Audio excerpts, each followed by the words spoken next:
still can't believe they pushed this thing back 5 times and still came out with the movie that they did.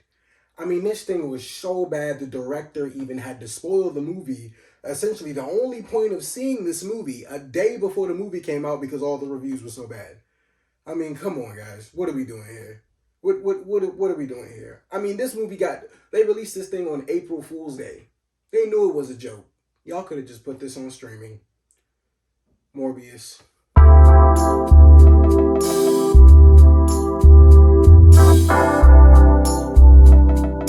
Hey guys, it's your guy in the chair here, and this is my review for Morbius, starring Jared Leto, Matt Smith, Adria Arjona, and Tyrese Gibson. And our plot follows Jared Leto playing Dr. Michael Morbius, who is plagued by this horrible disease that not only has an effect on his life, but it has an effect on his ability to walk. And he has a childhood friend named Milo who has the same exact disease as him, and Michael Morbius dedicates his entire life to finding this cure for him. And essentially it ends up with him turning into the vampire villain of Spider-Man that we all know today, that now Sony essentially wants to just keep turning these villains into anti-heroes for some odd reason and making these movies that people know, well, for some reason that people want to have hope that are going to be good. But after Venom, we all should have learned our lesson, guys. After both Venoms, I don't think these movies are going to succeed here. So look, before I get into my whole rant about how bad this movie was, and yes, it was pretty bad. Look, if you haven't seen the reviews now, look, I'm not the first person that's saying this. I'm definitely not the first person you're hearing this from. This movie's gotten no good reviews at all. Like, even the positive ones that you can find, they say the most, like, they're positive, but it's like, you can't really tell they enjoyed the movie either. They use the words like forgettable. Like, I don't necessarily think forgettable makes it an enjoyable time, because this is definitely a forgettable movie, but I mean, hey, to each its own. But essentially, no, this is not a good movie at all. But full disclosure, just before I get into that whole rant, I really feel bad for Jared Leto. Look, Jared Leto is a phenomenal actor. I'm just going to put that out there. He has an extreme dedication to his roles that I think do not get enough credit. And he shows that in this movie as well. He's actually pretty good in this movie.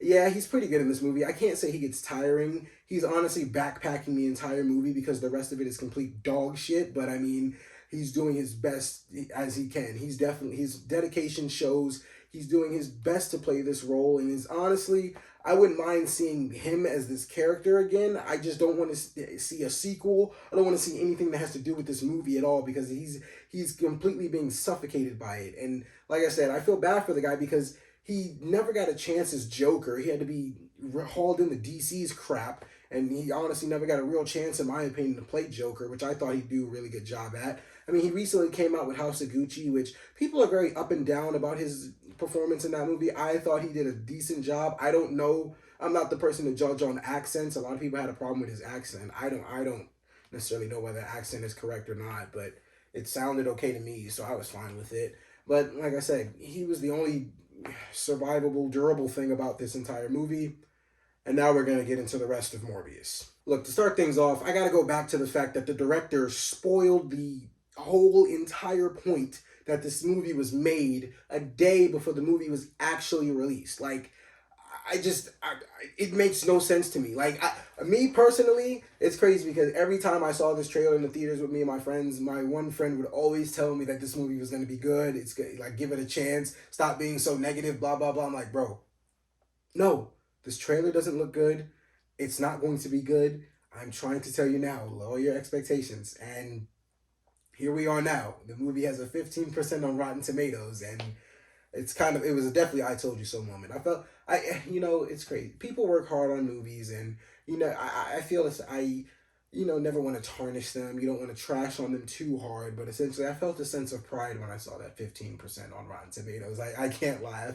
I felt kind of happy because I'm like, yeah, I tried telling people this movie wasn't going to be good at all, and now it's a definite I told you so. But like I said, the director spoiled this movie in the first place because it's pointless. There's there's nothing in this movie that needed to be explained, or that couldn't be explained longer than like 5 minutes in a cut scene in another Spider-Man movie, or it could have been a post-credit scene, or it could have been a Disney Pixar short, and it could have just been played before a Spider-Man movie if we want to be introduced to Morbius. Because the movie is completely pointless. There's just nothing going on in here that we essentially really need to know or really need that expands the Spider-Man universe in any sort of way. Like it's literally all full of cliches. I mean, literally from the beginning of the movie, you can already tell where this thing is going with Morbius and his friend Milo, their friendship, and how it turns into a brotherhood, and how they're the only two that, have each other in the entire world.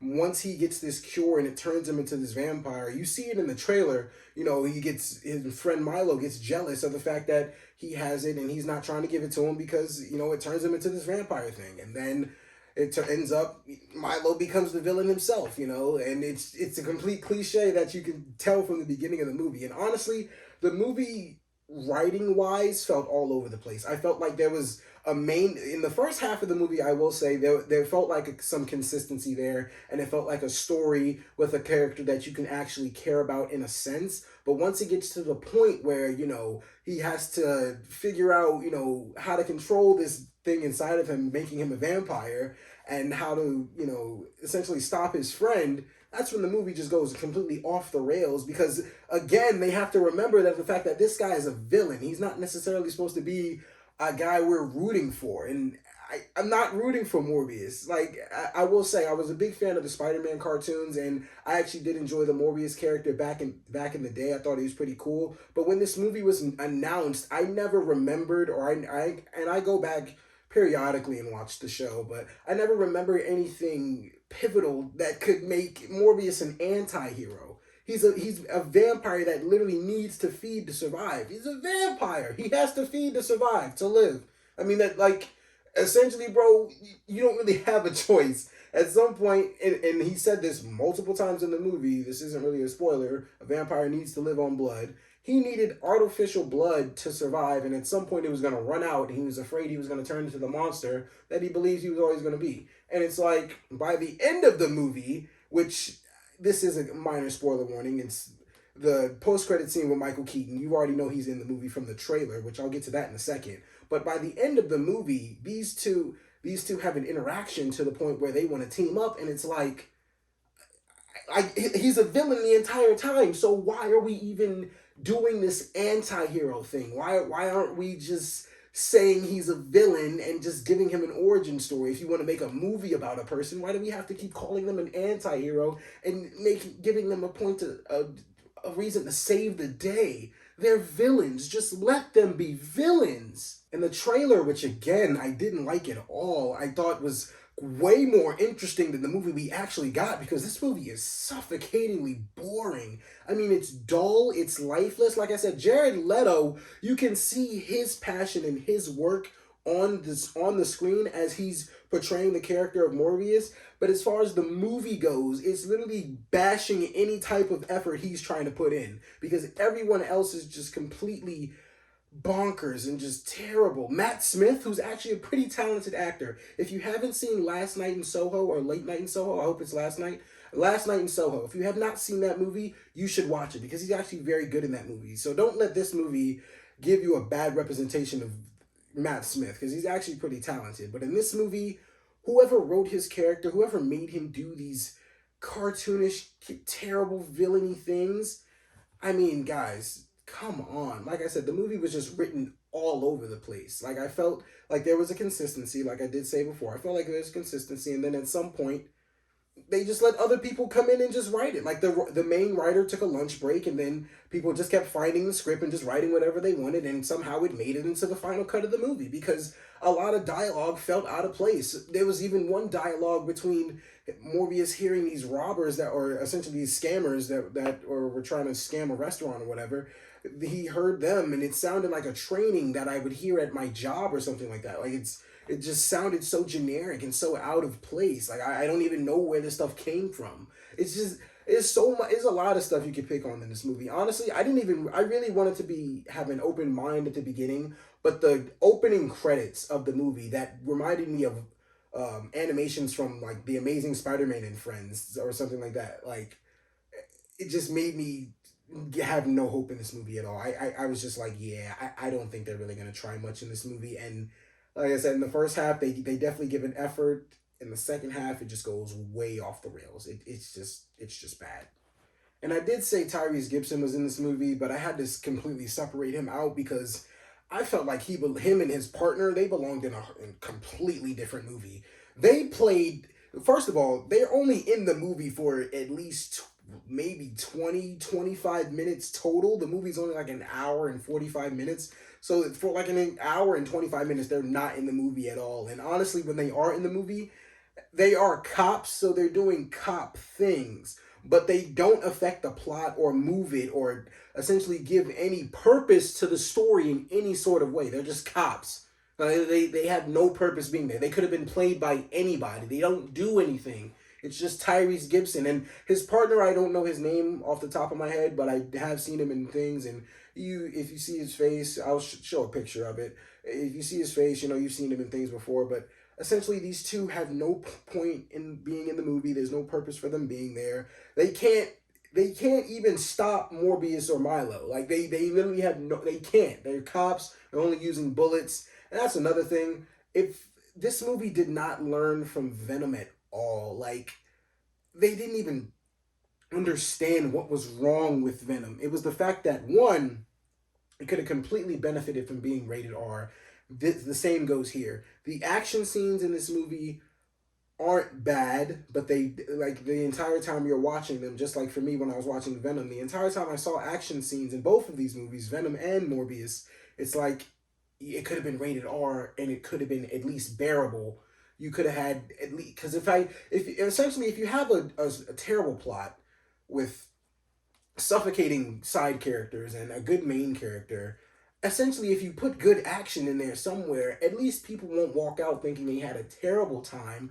But you made the action PG-13, that's only going to piss people off. You made a boring movie, that's only going to piss people off. And you spoiled it a day before you put it out. So it's like, did you even want people to see this movie? Why are we pushing it back 5 times just for you to release it on April Fool's Day and then you just proved to people you didn't learn your lesson from Venom at all. And honestly, I had hope for Craven the Hunter, but I honestly don't anymore. And the Madam Web movie, I didn't have hope in anyway. Not that I don't like Dakota Johnson. I think she's pretty good, but I just don't see her or that movie just panning out too well. We'll see in the future, I hope.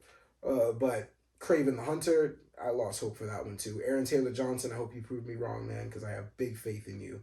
But overall, guys, this movie's just plain bad. It has no taste. It's tasteless. It's terrible. It's just plain.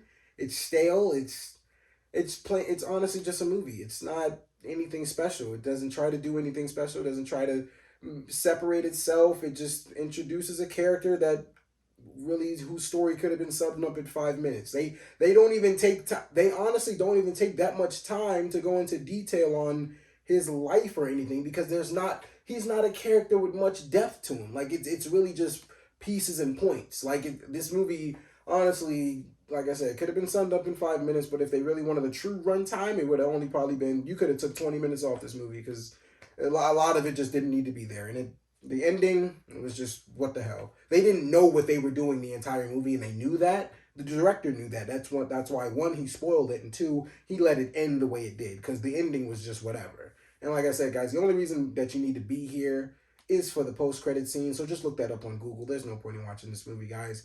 And for all those reasons and so much more that I probably will rant about at some point in the year on my top 10 worst movies of the year, because this is definitely probably going to make the list, I'm going to give Morbius a 1 out of 5 stars. Look, guys, I can't necessarily say I'm going to recommend this for anybody. I do apologize. If you did like the movie, hey, that's your opinion. That's great. It's awesome. I didn't like it. Majority of people didn't like it, but that shouldn't matter. If you like the movie, you should like it because you liked it. I didn't like the movie, though. Morbius is pretty bad, and I cannot recommend that you go see it. I'm not going to recommend it to anybody. I'm actually going to recommend that you do anything but see Morbius. Like I said, just go watch those post-credits online. You see Morbius. That's all you need to see. Everything else is null and void. You're good. Okay, guys, thank you so much for watching. I really appreciate it. Look, have you seen Morbius? What did you think about it? Leave a comment below. Be sure to like, subscribe. Are you excited for any other movie in the Sony universe? Or are you ready to just see Andrew Garfield or Toby come back and just save this entire thing and then just make villains again? Let's have a conversation about it down below. Also, I know you see the shirt. Look, it's March Madness this weekend, guys. No, Duke plays North Carolina. I'm hoping they make it to the ship. It's Duke all day. I just want you guys to know that. I rep Duke hard. Going for Duke this weekend. Going for Duke for life. Let's go, Duke. This is your guy in the chair, guys, and I really appreciate it. Thank you so much.